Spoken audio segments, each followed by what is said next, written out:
Hall of Independence. If Ben-Gurion had wanted to turn the building into a national shrine, he could have done that very easily, as he had the power, the charisma, the awareness, the legal tools, and moral authority. You know, every Bourdieu kind of capital you can imagine, Ben-Gurion had it. But apparently, he did not support the idea. We should not hold David Ben-Gurion solely to account for the inactivity of others who could have been agents of memory in respect to the Hall of Independence. Only 30 years down the road, a new agent, which I mentioned, Yitzhak Artzi, arose. And while it may not have been too late, is there anything too late in this business? It certainly was too little. By then, the building had become encumbered by issues of ownership and threatened to fall between the proverbial cracks. It is to this dimension, I turn next. So it's not only the agency, it has also to do with institutional settings and structure. I won't spend too much on that, but I just say that sustaining a memory without institutionalization is virtually impossible, and that the Hall of Independence suffered for many years from a structural institutional problem. It was never defined as an independent museum, and thus it didn't come under the museum law in Israel. Even worse, the building is owned by the State of Israel, but is operated under the jurisdiction of another museum, which is owned by the Tel Aviv municipality. So whether the problem is because the museum had too many fathers, or too many mothers, or too many parents, or none of it at all, it's clear that the mnemonic neglect has a lot to do with absence of a stable and single institutional ownership. Let me turn to the third dimension of my model, the culture of the commemorated society. The third dimension has to do with the content of the memory involved. While societies are not characterized by one specific theme only, for any given society, a certain thematic content is more likely to have access to public space than others, to have, if I quote Robin Wagner-Pacifici, a better fit. The Hall of Independence elicits an exhilarating memory, a secular and civil and a very happy one. The proclamation of a long-sought national sovereignty in what is perceived as the community's homeland. Indeed, for its Jewish citizens, the establishment of the State of Israel was and is considered the most important event. But as this theme is contained in the building in which independence was promulgated, it stands in sharp contrast to the fact that death and its commemoration have been and are an organizing principle in Israeli society, perhaps even its core. I will repeat it. Death and its commemoration have been and are an organizing principle in Israeli society, perhaps even its core. In other words, and to be very, I would say almost crude, very direct about it, nobody died in this building.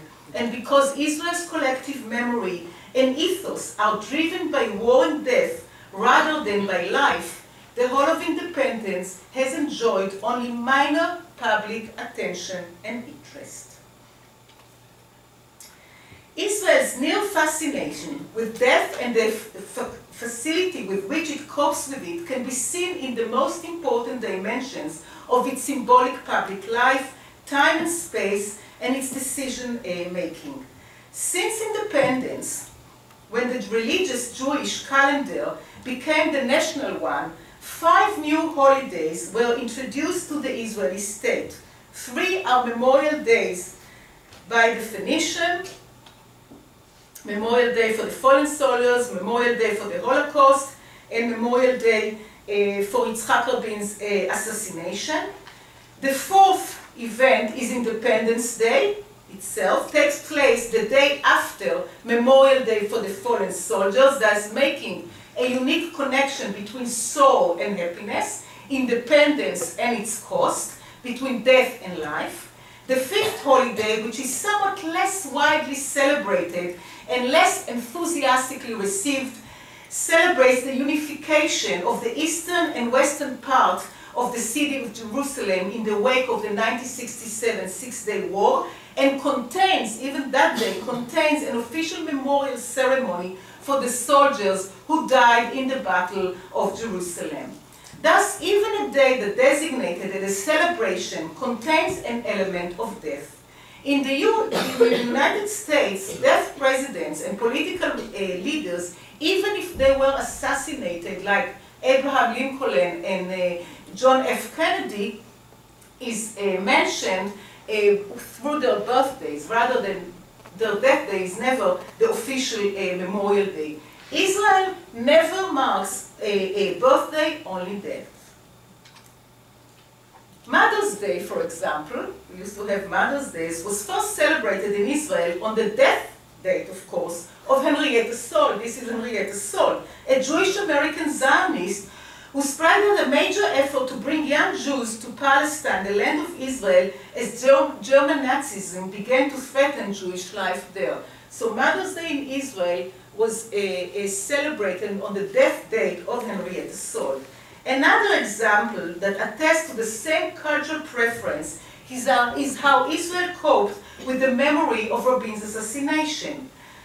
While Israel was torn between the commemoration of Rabin and his assassination, no one, not even those who wanted to break the connection between these two issues, Rabin and the assassination, ever suggested that Rabin be commemorated on any day other than the day of his assassination. There was an argument if we should mark it for the Gregorian date, which is November 4th, or we should mark it for the Jewish date, which is Yud Aleph of Cheshvan, but nobody ever dared suggest, his birthday, maybe his bar mitzvah day, I don't know, something.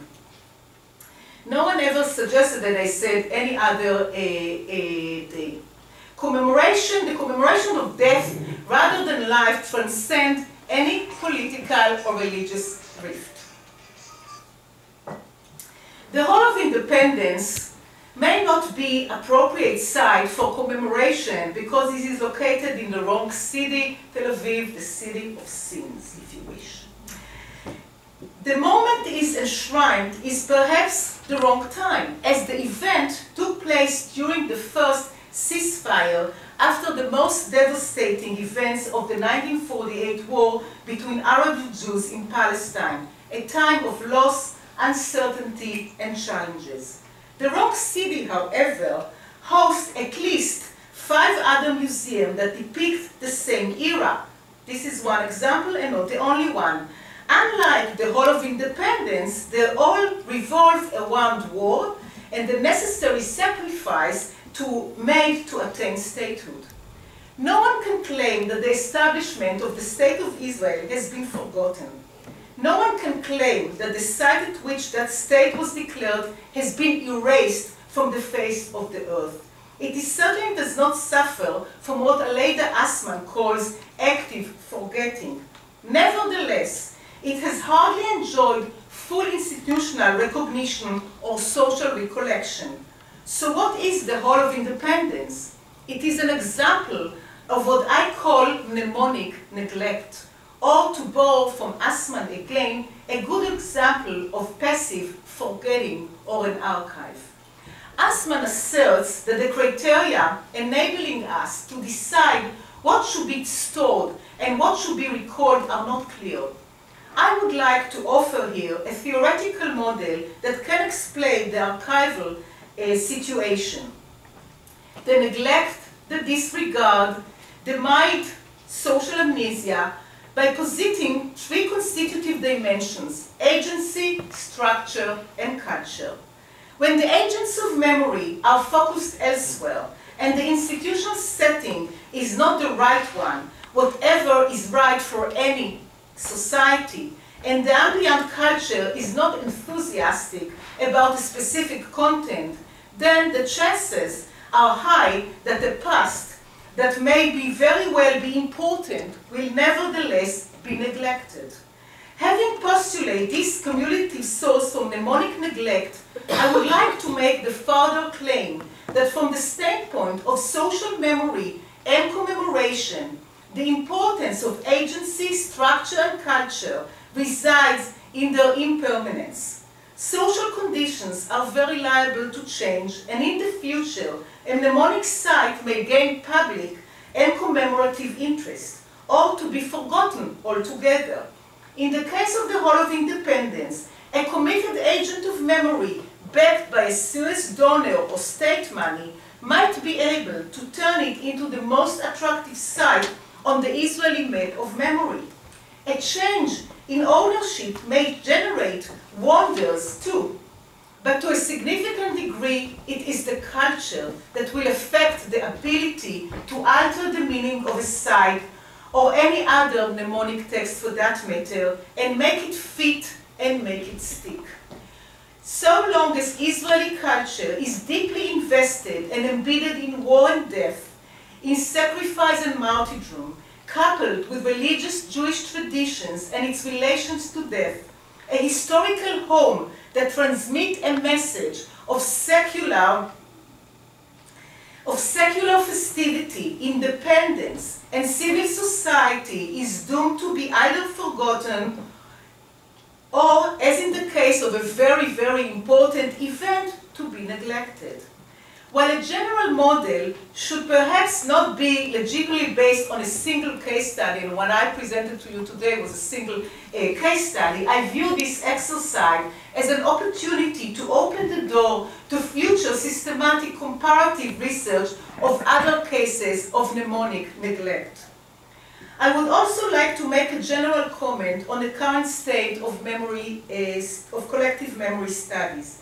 The literature tends to adopt a binary approach. Memory and amnesia divide the social space. We either remember something and then we draw attention to social memory studies in general, in the sociology of commemoration in particular, or we forget something, setting us to wonder about exclusion and silence. The importance of the above intellectual trajectories notwithstanding, I would like to suggest a more nuanced perspective of the social world, beyond either remembrance or oblivion. I would like to examine the promising and rich social space between these two poles, a space that is neither solely remembering nor solely forgetting, but hybrid moments that include both. Neglect is one such composite moment. In between pondering about the sociology of mnemonic negligence and the potentials looming in the archival situation, an entire range of new options extending beyond social memory and amnesia await those who wish to look beyond the familiar distinctions. Thank you.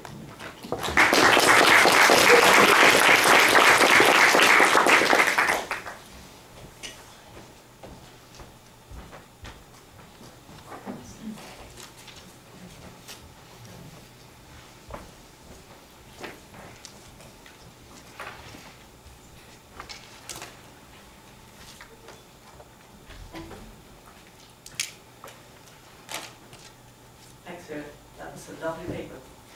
And really joy to look at and a joy to read. I think I have 4 points, but I might mess them up in the process. My first point is that I'm quite convinced by your suggestions here. I think there's a very good case to be made for the idea of looking at these 3 elements of agency, institutionalization, which you didn't go too much into because of time, as I understand it, and what you rather eerily refer to as the surrounding culture. I think we could think of it as memorial themes or memorial culture in sort of also, right? And I'm kind of thinking that they are obviously they are so very connected, aren't they? And I think that some of the things we really need to look at are the connections here. So how do they go along? As you clearly showed here, and as you argued, agency can be restrained by the culture around it. And I suppose, as you also argued, that it can be restrained by institutionalization. So there's something there to look at, definitely. So I was thinking one thing that I wanted to pick up a little bit here on is the question of the site itself. What does it do? And it sort of catches up to what Andrea was going on about earlier today. What makes a museum into something important? And Bernard's argument that actually you need emotion to make something memorable. And I was thinking of these museum sites. In my head popped up the suggestion that you have at least, there's probably endless amount of types, but I could think of 3 that seems important to me in this context. That you could think of the museum as this shabby place of documentation, which I take the Rothschild Avenue number 16 to be a little bit. So this is dusty, and what you really have is the building and somehow a reconstruction of the scenery. You don't really have so much going on there. The second type I could think of was the shrine. The one that's sort of a highly emotional, symbolic place, which is not really about telling a narrative, but which is about having the symbol here and people know what you are at. I mean, a cemetery, kind of a cenotaph. These places where you sort of go and pay the emotional due to the sort of nearly the worship to what you owe, kind of. And the final type I was thinking about was kind of inspired by something I see as a sort of new trend, and not very new, but the 2 last decades maybe, of museums as experience places. That you're kind of moving away from museum as an educational necessarily place, or a place where you sort of want people to learn the truth about history, but rather where you want people to kind of experience the past. And there's a lot of it in Scandinavia, I have to say, and there are all these museums where it's all about you sort of enter a mysterious atmosphere, and there'll be weird music and things made of wood, and you'll sort of have this shamanistic, emotional thing. And the idea is that that will, through the experience and your senses really, take you back to this historic thing that they want to talk to you about. And my point is that while the first one doesn't really, the 2 second ones are playing on emotion very much, and senses too. So I'm kind of thinking, and that's perhaps what's happening, as I gathered from your presentation here. Someone's doing something now about Rothschild Avenue number 16. Yeah. So before I knew that, and still I'm curious about that.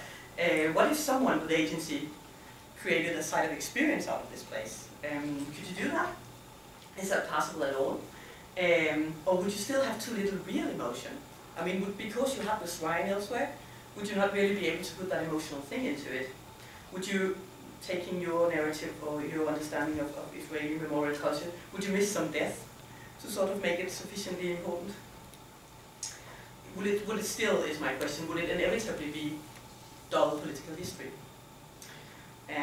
So the question, I suppose, is if the character of the place itself makes it unfit for the experience, for the emotional thing. And I suppose not, but for the sake of speculation, really. And another question I was thinking about, which maybe catches on to the memorial culture around it, and also the question of what is a site of memory, really.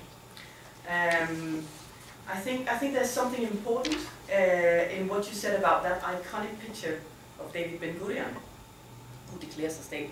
As I understand it, it's pretty much ever present in Israeli sort of popular history. I imagine that's the one you'd have in the school books. I just did a very minor check around people sitting next to me whether they had ever seen the picture of David Ben-Gurion, and they hadn't, and neither had I. So maybe it's not that ever present, but in Israel at least. And I'm kind of thinking, is there a chance that it's really that photograph that's a real site of memory of this event? And because you in that photograph have the reference that everyone will need, you don't really need a site. As in the physical building kind of understanding of a site. And I was thinking, the site as an image might actually fit, our time, our memorial culture of the current time's memorial culture. If you get me, all this media use, interactivity, the transcultural quality of it would be so much more a mobile memory site than the building as such. So maybe it does have its power there. So the idea could be that the building is not important because actually the picture takes the position of your memory culture. And then you also suggested quite clearly that there are actually other shrines, even in the same city in Tel Aviv too, which are much more emotional about this narrative. So maybe there are no more room within memory culture too. All you're left with is that dry political spot.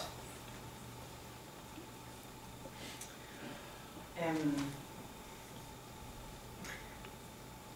the final question or bunch of thoughts kind of that I wanted to put to you was actually getting back to agency. Because what you did do extremely well was to point out David Ben-Gurion's agency, which was, as I understood you, very closely linked to the culture anyway, and it wasn't really in his interest to make a shrine. You made that point quite clearly. So I was kind of thinking, what about more newer agency? Well, you quite clearly said, well, there was never enough. It was never sufficient. Was it mainly blocked by, you suggest, culture, but also by institutionalization? And I'm still very curious about that connectedness between, is your agency in your relationship to the institution? If it had been a powerful, very rich museum, it could have done anything. Is your agency mainly constrained by the culture around it? Sounds as if actually David Ben-Gurion made the culture to a large extent also, didn't he? So there's something there I would like for you to elaborate on a bit. Thanks. Thank you.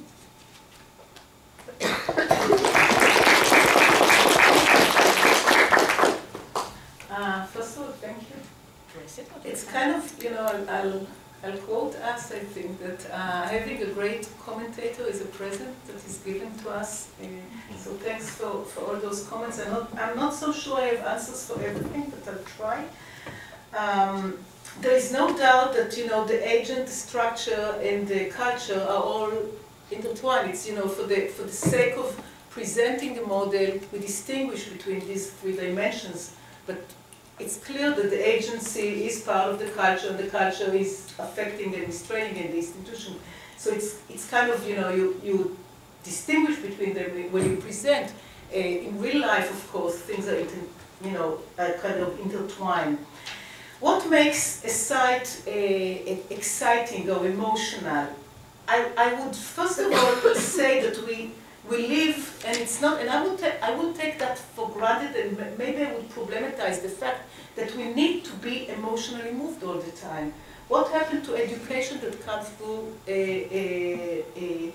some less emotional impact? You know, when some of us grew up, the way we studied history wasn't necessarily through experiencing, you know, being in the trenches. If we wouldn't be in the trenches, we wouldn't be able to understand that World War I was really a disaster, or that World War II was a real disaster. And here I touch on ethical issues that by playing all these experiencing games, and we have one game such the one that was described before, in Rabin's assassination site in Tel Aviv, not so far from the Hall of Independence, there are little coins marked on the floor where the assassin stood, where the bodyguard stood, where Rabin stood. And then you can imagine that, you know, a class comes and somebody is playing Rabin and somebody else is playing the assassin, and they go home and it's no big deal, right? Because we survived it.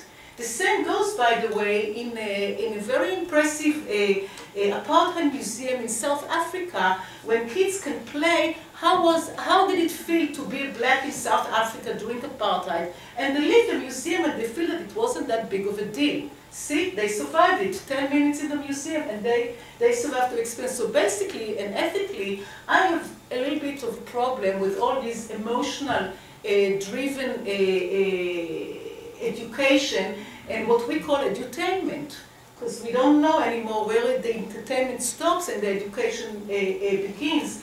And the fact that we, in many ways, we give in into this culture that demands that every single museum will be more and more exciting, because if it's not exciting enough, I don't know what Disneyland is going to do if all the museums become to be a ride in a way after a ride.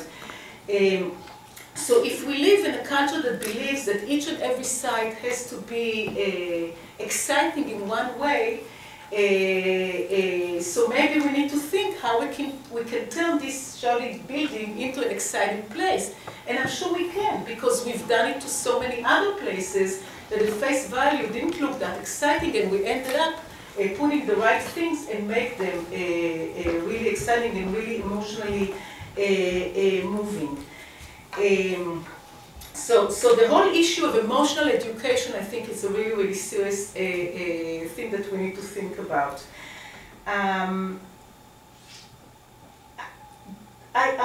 Maybe there are other sites that compete with the site of the declaration. Still, I think that there are two issues here that doesn't give me, I would say, to sell and say there are so many other buildings that do the same job. First of all, I don't think that any building in Israel or any museum in Israel up to this point deals with the declaration. And the declaration had within it a very, very important document, which is in a way the Israeli constitution that touches on kind of maybe troubled issues that we don't know, you know. It says that basically Israel is supposed to be equal with no referring to gender, national, race, and so on and so forth. So there are issues that are coming out of the declaration, and the fact that we don't have any place where we can actually discuss, or it's a trigger for discussion, I see it as an issue. If buildings can be exciting, yes, building can be exciting, and we can construct interest in people's, and kind of convince them to come and see places like we do with other research sites. In fact, what is really funny is that the majority of the visitors to this building, to this deteriorated building, are mostly tourists. So apparently, we managed to sell it to tourists who are not part of the Israeli culture. Yeah, but locals don't come and see it. Now we know how easily is it to make locals to come and see. You just put it on the right map, or you force school children. You just need to decide that this is important, and we're not talking about a building that is located at the periphery. This is located at the center of the center. It's so easy to reach it, although because of the boulevard are so fashionable right now, it's very hard to find a parking spot. Regarding the other agency, first of all, David Ben-Gurion was very, very powerful, but he was really, really powerful and dominant in the first decade.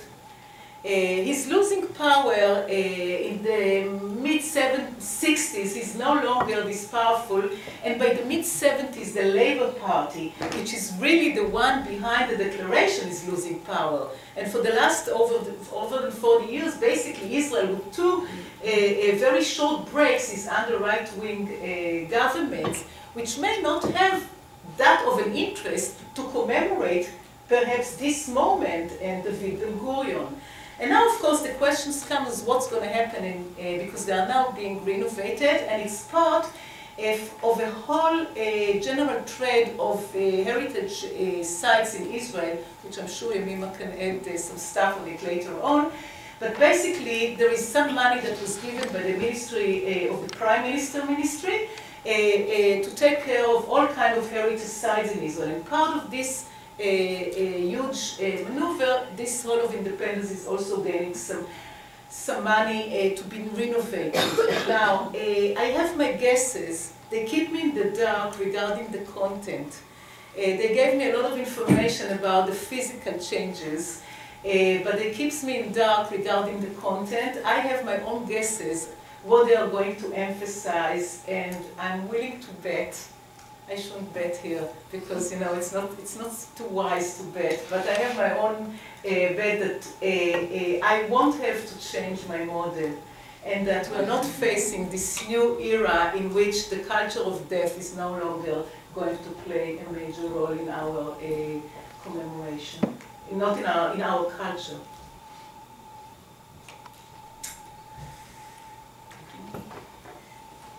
Shall we open for questions?